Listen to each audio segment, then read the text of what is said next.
Bismillahirrahmanirrahim. Assalamualaikum warahmatullahi wabarakatuh. Alhamdulillah. Alhamdulillahi rabbil alamin. Nahmaduhu wa nasta'inuhu wa nastaghfiruhu wa nu'minu bihi wa natawakkalu alayhi. May yahdihillahu fala mudilla lahu wa may yudlilhu fala hadiya lahu. Wa nashhadu an la ilaha illallah wa nashhadu anna sayyidana wa maulana Muhammadin abduhu wa rasuluhu. Amma ba'd. أوصيكم عباد الله وإياي أولا بتقوى الله فقد قال الله تعالى في القرآن العظيم وفي الفرقان المجيد يا أيها الذين آمنوا اتقوا الله وقولوا قولا سديدا. وقال تعالى أيضا في آية أخرى لا خير في كثير من نجواكم إلا من أمر بصدقة أو معروف أو بإصلاح. قال نبينا رسول الله صلى الله عليه وسلم من كان يؤمن بالله واليوم الآخر فليقل خيرا أو ليصمت. وقال نبينا رسول الله صلى الله عليه وسلم من صمت نجا أو كما كان نبي رسول الله صلى الله عليه وسلم. எல்லா புகழும் புகழ்ச்சியும் ஏக வல்லவனாம் அல்லாஹ் ஹக்க சுப்ஹானஹு வ தஆலா ஒருவனுக்கே உரித்தாகட்டுமாக. அல்லாஹ்வினுடைய அளப்பெரும் கிருபை புனிதமான வெள்ளிக்கிழமை ஜும்மாவுடைய தினத்திலே புனிதமான இடத்திலே இறை இல்லத்திலே பள்ளிவாசலிலே புனிதமான வணக்கத்தை ஜும்மாவினுடைய தொழுகையை நிறைவேற்றுவதற்காக வேண்டி நாம் இங்கே ஒன்று கூடியிருக்கின்றோம். நம் வாழ்நாள் முழுவதும் இறைவனை நின்று வணங்கி மகிழ்ந்து தொழுது வாழக்கூடிய நற்பாக்கியசாலிகளுடைய கூட்டத்தில் நல்லோர்களுடைய பட்டியலில் உங்களையும் என்னையும் நம்முடைய குடும்பத்தார்கள் அனைவரையும் அல்லாஹு தஆலா சேர்த்து அருள்பாலிப்பானாக. இறை இல்லமாம் கஅபா ஷரீஃபையும் இறை தூதரின் இல்லமாம் ரவுலா ஷரீஃபையும் கனவிலும் நினைவிலும் கண்டுகளித்திடும் பாக்கியத்தை வல்ல ரப்புல் ஆலமீன் அல்லாஹ் நம் எல்லோருக்கும் தந்து அருள்பாலிப்பானாக.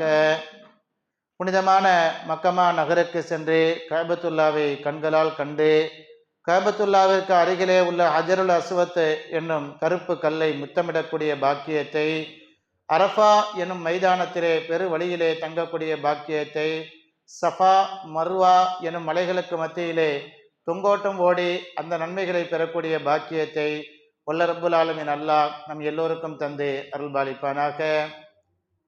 புனிதமான வெள்ளிக்கிழமை ஜும்மாவுடைய தினத்திலே நாம் இருக்கின்றோம்.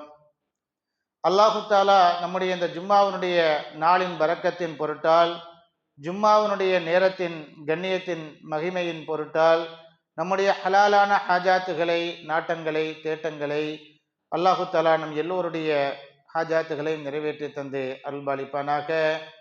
புனிதமான வெள்ளிக்கிழமை ஜும்மாவுடைய நாள் என்பது வாரத்தில் ஒரு முறை நம்மை சங்கைப்படுத்துவதற்காக, கண்ணியப்படுத்துவதற்காக, நம்முடைய துவாக்களை, நம்முடைய பிரார்த்தனைகளை அங்கீகரிப்பதற்காக, ஏற்றுக்கொள்வதற்காக, நம்முடைய ஈமானை புதுப்பிப்பதற்காக, நம்முடைய இஸ்லாத்தை கண்ணியப்படுத்துவதற்காக புனிதமான வெள்ளிக்கிழமை நமக்கு வாரந்தோறும் வருகிறது. வெள்ளிக்கிழமை இல்லை என்று சொன்னால் சில பேர்களுடைய ஈமான்கள் புதுப்பிக்கப்படாமலே இருக்கக்கூடிய அளவிற்கு ஜத்திது அல் ஈமான் என்று நபிகள் கண்மணி நாயகம் ஸல்லல்லாஹு அலைஹி வஸல்லம் சொன்னார்களே, வெள்ளிக்கிழமை தோறும் உங்களுடைய தொழுகையை நாம் நிறைவேற்ற வருவது என்பது ஜும்மாவினுடைய தொழுகைக்கு நாம் வரும்போதெல்லாம் நம்முடைய ஈமான் புதுப்பிக்கப்படுகிறது, நம்முடைய இஸ்லாம் இறைவனிடத்திலே எடுத்து காண்பிக்கப்படுகிறது. இறைவனுக்காகத்தான் இந்த இறை வணக்கத்தை நிறைவேற்றுவதற்காக வேண்டி இறை இல்லத்திற்கு நாம் வருகின்றோம், வந்திருக்கின்றோம், வருகை தருகின்றோம் என்பதையெல்லாம் நம்முடைய ஈமான் இறைவனிடத்திலே நிதர்சனப்படுத்தப்படுகிறது, உண்மைப்படுத்தப்படுகிறது. நானும் இஸ்லாமியன்தான், நானும் முஃமின்களில் ஒருவன்தான், இறைவனுக்காக வணங்குவதற்கு தயார் நிலையிலே உள்ள ஒருவன்தான் நானும் என்று நம்முடைய ஈமானை புதுப்பிக்கக்கூடிய ஒரு நாள் வெள்ளிக்கிழமை ஜும்மாவுடைய தினமாக இருக்கிறது. அல்லாஹு தஆலா வாரந்தோறும் அந்த பாக்கியத்தை நமக்கு தந்திருக்கின்றான். இந்த தொழுகை நம்முடைய பாவங்களை மன்னிக்கப்படக்கூடிய ஒரு தொழுகையாக இருக்கிறது.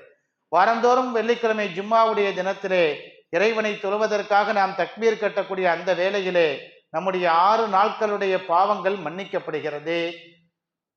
வாரத்தினுடைய பாவ மன்னிப்பிற்கு பரிகாரமாக நம்முடைய இந்த 2 ரக்காத் ஜும்மாவினுடைய தொழுகை அமைகிறது என்று நபிகள் கண்மணி நாயகம் ஸல்லல்லாஹு அலைஹி வஸல்லம் சொன்னார்கள். அந்த நன்மைகளை பெற்றுக்கொள்வதற்காக, நம்முடைய பாவங்கள் மன்னிக்கப்பட வேண்டும் என்பதற்காக ஒவ்வொரு வாரமும் பல்வேறு இறை இல்லங்கள் நிரம்புகிறது. இஸ்லாமியர்கள் இறை இல்லங்களை அழகுபடுத்துகிறார்கள். அதன் மூலமாக இறை இல்லங்களும் கண்ணியப்படுகிறது, இஸ்லாமியர்களும் கண்ணியப்படுகிறார்கள் என்பதை நாம் விளங்கிக் கொள்ள வேண்டும். அல்லாஹு தஆலா நம்முடைய உயிர் உள்ளவரை ஜும்மாவினுடைய தொழுகையை ஜமாத்துடன் தொழக்கூடிய பாக்கியத்தை, பள்ளிவாசலுக்கு வந்து கடைசி மூச்சு வரை, கடைசி ஜும்மா வரை பள்ளிவாசலுக்கு சென்று தொழக்கூடிய பாக்கியத்தை, ஆரோக்கியத்தை, ஆற்றலை நம் எல்லோருக்கும் அல்லாஹு தஆலா தந்து அருள்பாலிப்பானாக. யா அய்யுஹல்லதீன ஆமனூ இத்தகுல்லாஹ் வகூலு கௌலன் சதீதா. ஈமான் கொண்ட இறை விசுவாசிகளே, அல்லாஹுவையும் அல்லாஹுவின் தூதர் ஸல்லல்லாஹு அலைஹி வஸல்லம் அவர்களையும் நம்பிக்கை கொண்ட மக்களே, இத்தகுல்லாஹ், அல்லாஹுவை பயந்து கொள்ளுங்கள், அல்லாஹுவை அஞ்சி கொள்ளுங்கள். அல்லாஹுவை எப்படி பயப்பட வேண்டுமோ அந்த முறையிலே நீங்கள் பயந்து கொள்ளுங்கள். இறையச்சத்துடன் உங்களுடைய வாழ்வை அமைத்துக் கொள்ளுங்கள். வகூலு கௌலன் சதீதா, நீங்கள் பேசினால் நேர்மையான வார்த்தையை பேசுங்கள், நீதமான சொல்லை பேசுங்கள், சத்தியமான வார்த்தைகளை பேசுங்கள்.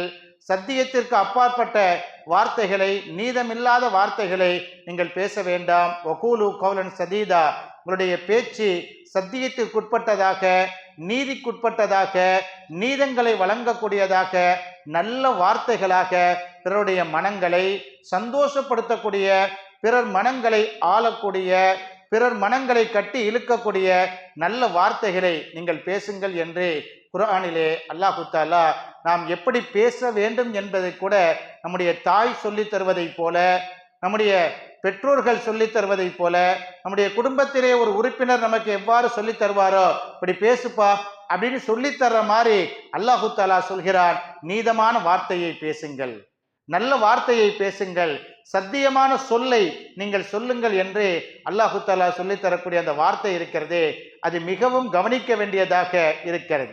பேசாமல் ஒரு மனிதனும் இருக்க முடியாது, பேசாமல் எந்த மனிதனும் இருக்க முடியாது. மனிதர்கள் என்று சொன்னால் பேசக்கூடியவர்கள். மனிதர்களுக்கும் உயிரினங்களுக்கும் வித்தியாசம் பேச்சுத்தான் என்று அறிவியல் ஆய்வாளர்கள் சொல்வார்கள். மனிதர்கள் பேசுகிறார்கள், பிற உயிரினங்கள் பேசுவதில்லை. அந்த பேச்சு நமக்கு புரியாது. ஆடுகளோ, மாடுகளோ, ஒட்டகங்களோ அல்லது பிற கால்நடைகளோ, மயில்களோ, மானோ, அவைகள் பேசுவது நமக்கு புரியாது. அது மனிதர்களுடைய பேச்சுக்கு அப்பாற்பட்டது.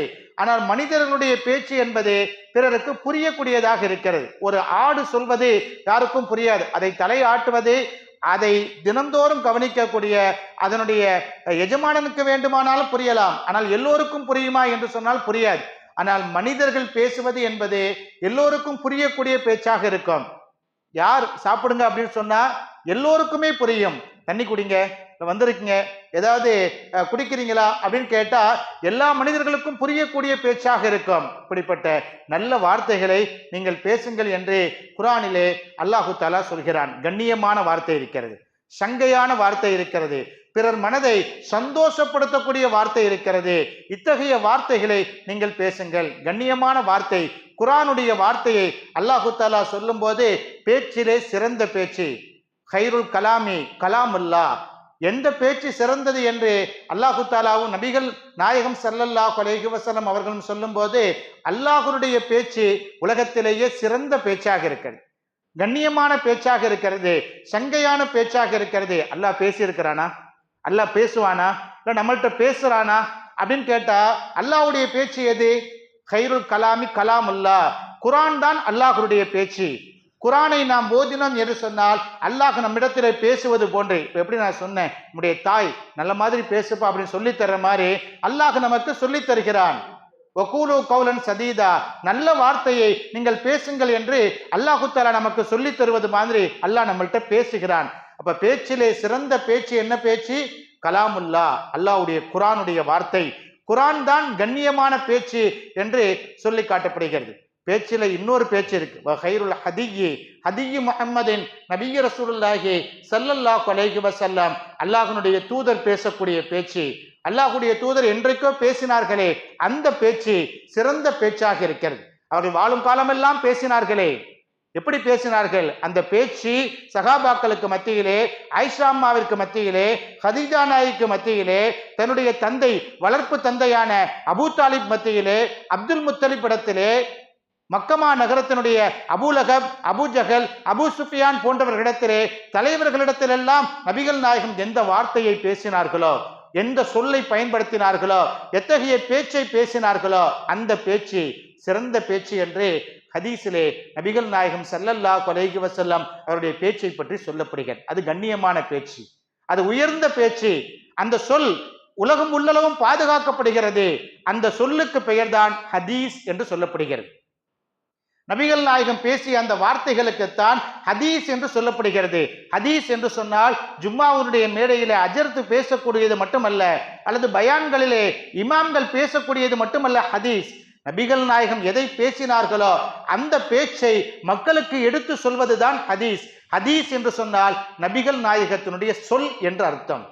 நபிகள் நாயகம் பேசியது என்ற அர்த்தம். மக்களுக்கு மத்தியிலே பேசினார்களா அல்ல, அந்த பேச்சுக்கு பெயர்தான் ஹதீஸ் என்று சொல்லப்படும். உங்கள் பேச்சு அவ்வாறு இருக்க வேண்டும். நபிகள் நாயகம் எப்படி பேசினார்கள்? அபூ சுஃபியான் இடத்திலே, அபூஜஹல் இடத்திலே எப்படி பேசினார்கள்? ஒரு தடவை அபூலகப் நபிகள் நாயகத்திடத்திலே வந்து தப்பத் யதா அபீ லஹப் என்ற அல்லாஹு தஆலா ஆயத்திலே வசனத்தை இறக்குகிறானே. என்ன வசனம்? தப்பத் யதா அபீ லஹப், அபீ லஹபுடைய இரு கரங்களும் நாசமாகட்டும். இது குர்ஆனுடைய பேச்சு. குர்ஆன்ல அல்லாஹ் சொல்லக்கூடிய வார்த்தை. ஏன் இந்த வார்த்தையை அல்லாஹ் பேச வேண்டும்?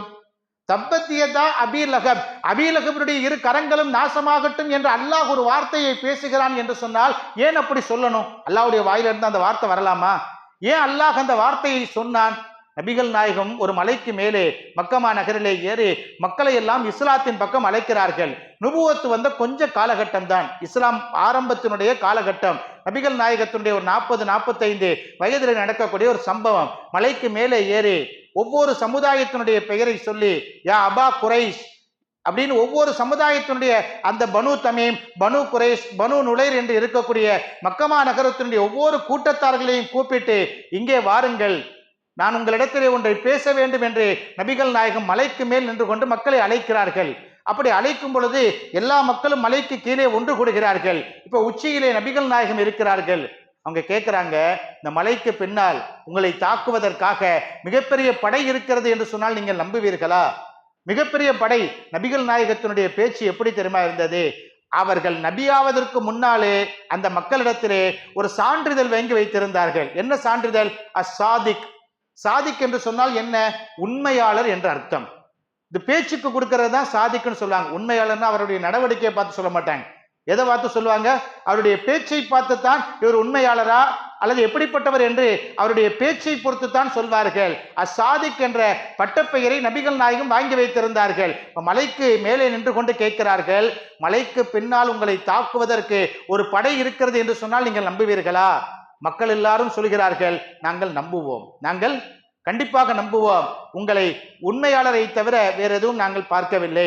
நீங்கள் உண்மையாளர் என்று எங்களுக்கு தெரியும். அப்படி என்று சொன்னால் நான் இன்னொரு விஷயத்தை சொல்கிறேன். அஷ்ஹது அல்லா இலாஹ இல்லல்லா, வணக்கத்திற்குரியவன் அல்லாஹ்வை தவிர வேறு யாரும் இல்லை.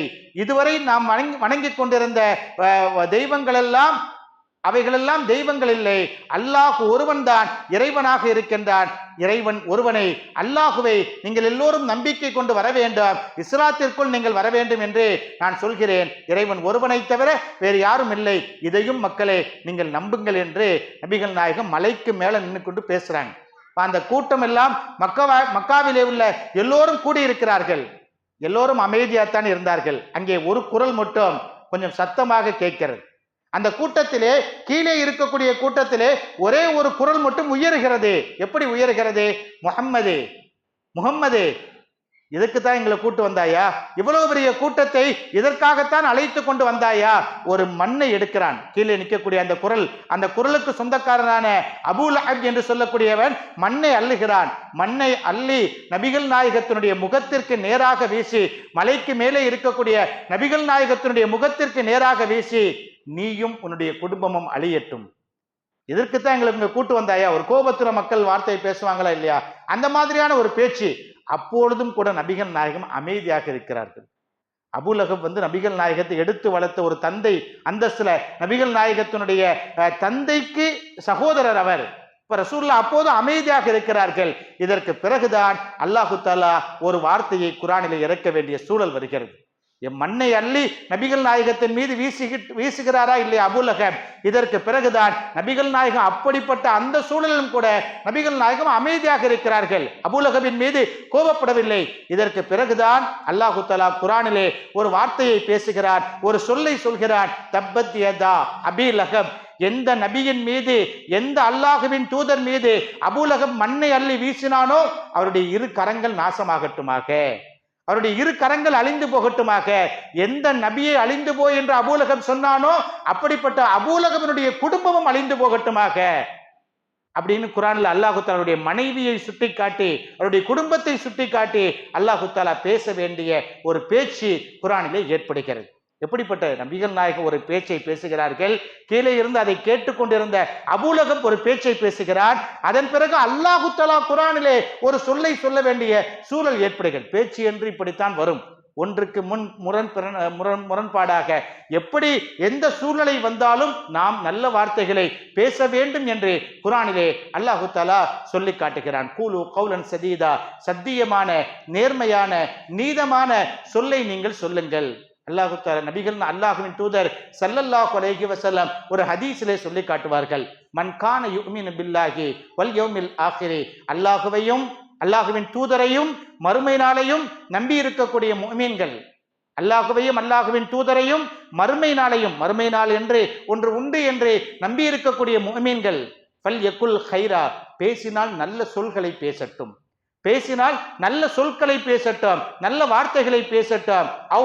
அப்படி பேசுவதற்கு சந்தர்ப்பம் இல்லை, சூழல் இல்லை, இந்த நேரத்திலே பேசினால் ஏதாவது நடந்துவிடும் என்று அவர் நினைத்தால் லியஸ்முத், அவர் அமைதி காக்கட்டும், அவர் அமைதியாக இருக்கட்டும். அந்த நேரத்தில் பேசினா சரிபட்டு வராது, எப்படி அப்படி என்று தெரிந்தால் அது குடும்பமாக இருக்கட்டும், அல்லது வீதியாக இருக்கட்டும், சமூகமாக இருக்கட்டும், சந்தர்ப்ப சூழலாக இருக்கட்டும், எந்த இடமாகனாலும் இருக்கட்டும். ஆனால் இதிலே மனிதர்கள் பல்வேறு நபர்கள், நான் உட்பட எல்லோருமே தோந்து போகின்றோம், எல்லோருமே தோல்வி அடைகின்றோம். சில நேரங்களிலே பேசக்கூடாத பேச்சுக்களின் மூலமாக பல்வேறு குடும்பங்கள் சிதைகிறது, பல்வேறு நண்பர்கள் பிரிகிறார்கள், பல்வேறு நட்புகள் உடைந்து போகிறது, பல்வேறு ஒன்றிணைந்தல்கள் ஒற்றுமைகள் சீர்குலைந்து போகிறது. சில பேச்சுக்களினால் தான் பல்வேறு உடைதல்கள், பல்வேறு பிரிவுகள் ஏற்படுவது என்பதை நாம் குடும்பத்திலும் பார்த்திருக்கின்றோம், சமூகத்திலும் பார்த்திருக்கின்றோம். அதனால்தான் நபிகள் நாயகம் சொன்னாங்க, நல்ல வார்த்தை என்று சொன்னால் அந்த நேரத்தில் பேசினா சரிபட்டு வராது என்று தெரிந்தால் அப்படிப்பட்ட அந்த நிலையிலே நாம் அமைதி காப்பதே சிறந்தது. இங்கிலீஷ்ல ஒரு பழமொழி சொல்வாங்க, இங்கிலீஷ்ல speech is silver but silent is gold. நீங்கள் பேசுவது சில்வராக வெள்ளியாக கருதி கொண்டால் அமைதியாக இருப்பது தங்கத்திற்கு ஈடானது.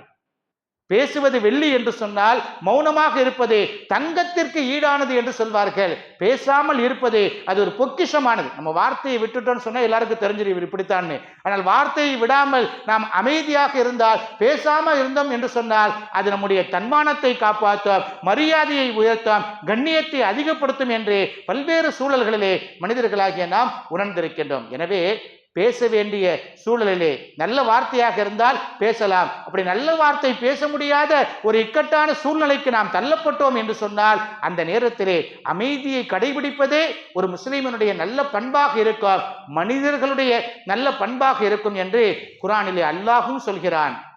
ஹதீஸிலே அல்லாஹுவின் தூதர் ஸல்லல்லாஹு அலைஹி வஸல்லம் அவர்களும் சொல்லி தந்தார்கள். இன்னும் ஒரு படிக்கு மேலே போய் நபிகள் நாயகம் சொன்னாங்க, மன் சமத்த நஜா, மன் சமத்த நஜா, யார் தன்னை அமைதியாளராக ஆக்கி கொண்டாரோ, யார் தன்னை அமைதியாக கடைபிடித்துக் கொண்டாரோ, யார் மௌனமாக இருப்பாரோ அவர் வெற்றி அடைந்து விட்டார். நஜா என்று சொன்னால் வெற்றி அடைதல் என்ற அர்த்தம். மன் சமத்த என்று சொன்னால் மௌனமாக இருப்பவர்.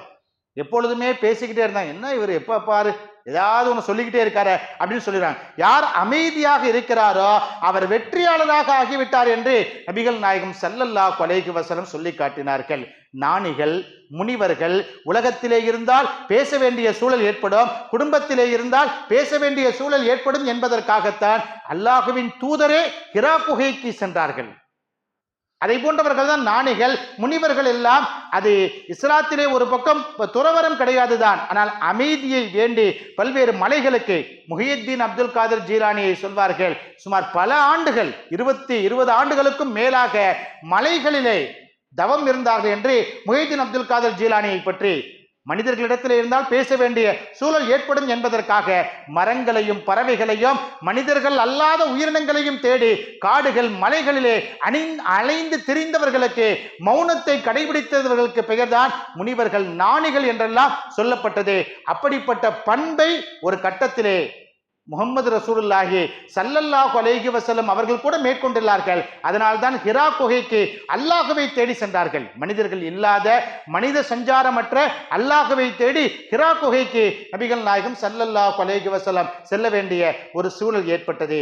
எனவே நம்முடைய வார்த்தைகள் பிறரை கண்ணியப்படுத்தக்கூடிய, சந்தோஷப்படுத்தக்கூடிய, பிறரை மகிழ்விக்கக்கூடிய நல்ல வார்த்தைகளை பேசினால் தவறில்லை. லா கைர ஃபீ கஸீர் மின் நஜ்வாஹா, நீங்கள் சொல்லக்கூடிய சொற்களிலே அளவு கடந்த அதிகமானது நன்மைகள் இல்லாததாகவே இருக்கிறது. குர்ஆனில் அல்லாஹ் பேசுகிறான், நீங்கள் பேசக்கூடிய அதிகமானது நன்மைகளை தராததாக இருக்கிறது. அது நன்மையே கிடையாது. அப்படிப்பட்ட வார்த்தைகளைத்தான் நீங்கள் பேசிக்கொண்டே இருக்கிறீர்கள். இல்லா மின் அமர பி ஸதகத்தின், அடுத்தவருக்கு தர்மம் கொடுங்கன்னு சொல்லக்கூடிய சொல்லை தவிர, அவர் கஷ்டப்படுறாருங்க, அவர் ரொம்ப துன்பத்தில் இருக்கிறாரு, இக்கட்டில் இருக்கிறாரு, அவருக்கு ஏதாவது உதவி செய்யுங்கன்னு சொல்லக்கூடிய வார்த்தையை தவிர, இல்லாமின் அமர பி ஸதகத்தின் அவ் மஅரூஃபின், நல்லதை செய்யுங்கன்னு சொல்லக்கூடிய வார்த்தையை தவிர, துலுப்பா, ஓதுப்பா, அல்லது முடிய வெட்டு, அல்லது நல்ல ட்ரெஸ்ஸை போடு, குளிச்சுக்க, தொழு, ஓதுங்கிறது மட்டும் நல்ல வார்த்தை இல்லை. காலையில எழுந்திருச்ச உடனே நம்ம பிள்ளைங்களை பார்த்து சொல்றோமா இல்லையா, பல்தே அல்லது குளிச்சு சுத்தமாக, உன்னுடைய ட்ரெஸ் எல்லாம் எடுத்து ஒழுங்கா வையே, இப்படி சொல்லக்கூடியதும் கூட நல்ல வார்த்தை தான். இப்படி நல்ல வார்த்தையை சொல்வதை தவிர வேறு அதிகமான பேச்சுக்கள் கெட்டதாகவே இருக்கிறது என்று இன்னும் நல்ல வார்த்தை அல்லாஹ் குர்ஆன்ல சொல்றா. அவுபி இஸ்லா, சண்டையிட்ட இருவர்களை சேர்த்து வைப்பதும் நல்ல வார்த்தை தான். சண்டையிடக்கூடிய அல்லது வேற ஏதேனும் பிரிந்து இருக்கக்கூடிய நபர்களை, கணவன் மனைவி போன்று பிரிந்து இருக்கக்கூடியவர்களை சேர்த்து வைப்பதற்காக உங்களுடைய நாவுகளை திறந்து வார்த்தைகளை பேசுகிறீர்களே, அப்படிப்பட்ட வார்த்தையை தவிர, தர்மம் கொடுங்கள் என்று சொல்லக்கூடிய வார்த்தையை தவிர, நல்ல பேச்சுக்களை தவிர நீங்கள் பேசக்கூடிய எல்லா பேச்சுக்களும் தீயவானதாக இருக்கிறது என்று, உங்களுடைய பேச்சுக்களில் அதிகமானது கெட்டவைகளாக இருக்கிறது என்று, நன்மை இல்லாததாக இருக்கிறது என்று குர்ஆனிலே அல்லாஹு தஆலா அல்லாஹ்வின் தூதர் ஸல்லல்லாஹு அலைஹி வஸல்லம் இடத்திலே வருத்தப்பட்டு பேசக்கூடிய ஒரு ஆயத்தை நாம் குர்ஆனிலே பார்க்கின்றோம். நம்முடைய வார்த்தைகள் நல்ல வார்த்தைகளாக இருக்க வேண்டும். அல்லாஹ் நபிகள் நாயகம் சொல்வார்கள், பேசக்கூடிய பேச்சிலேயே சிறந்த பேச்சு என்ன தெரியுமா? அஃலலுல் கலிமா, உங்கள் நாவுகளிலே இருந்து வரக்கூடிய வார்த்தைகளிலே சிறந்த வார்த்தை என்ன? அஃலலுல் கலிமத்தி கலிமத்து லா இலாஹ இல்லல்லாஹ், லா இலாஹ இல்லல்லாஹ் என்ற வார்த்தையை தவிர, சொல்லை தவிர இந்த உலகத்தை தவிர வேற எதுவும் பெரிய வார்த்தை இல்லை. அந்த வார்த்தை தான் உலகத்தை காட்டிலும், உலகத்திலே இருக்கக்கூடிய எல்லா மலைகள் மட்டைகளை காட்டிலும் மிகப்பெரிய வார்த்தையாக இருக்கிறது. அந்த வார்த்தை அதிகமாக சொல்லுங்கள், அந்த வார்த்தையை நீங்கள் அதிகமாக சொல்லிக்கொண்டே இருங்கள் என்று நபிகள் நாயகம் ஸல்லல்லாஹு அலைஹி வஸல்லம் அவர்கள் குர்ஆனிலே, ஹதீஸுகளிலே சொல்லிக் கொடுத்திருப்பதை நாம் பார்க்கின்றோம். எனவே நல்ல வார்த்தை எது என்று நாம் தெரிந்து கொண்டோம். எது நல்ல வார்த்தைகளோ அந்த வார்த்தைகளை பேசி அல்லாஹ்வின் பிரியத்தையும் அல்லாஹ்வின் தூதர் ஸல்லல்லாஹு அலைஹி வஸல்லம் அன்பையும் நேசத்தையும் பெறக்கூடிய நல்ல மக்களாக உங்களையும் என்னையும் அல்லாஹு தஆலா அருள்பாலிப்பானாக. அல்ஹம்துலில்லாஹி ரப்பில் ஆலமீன். அஸ்ஸலாமு அலைக்கும் வரஹ்மத்துல்லாஹி வபரகாத்துஹு. சுன்னத்துல்லாஹி சுன்னத்.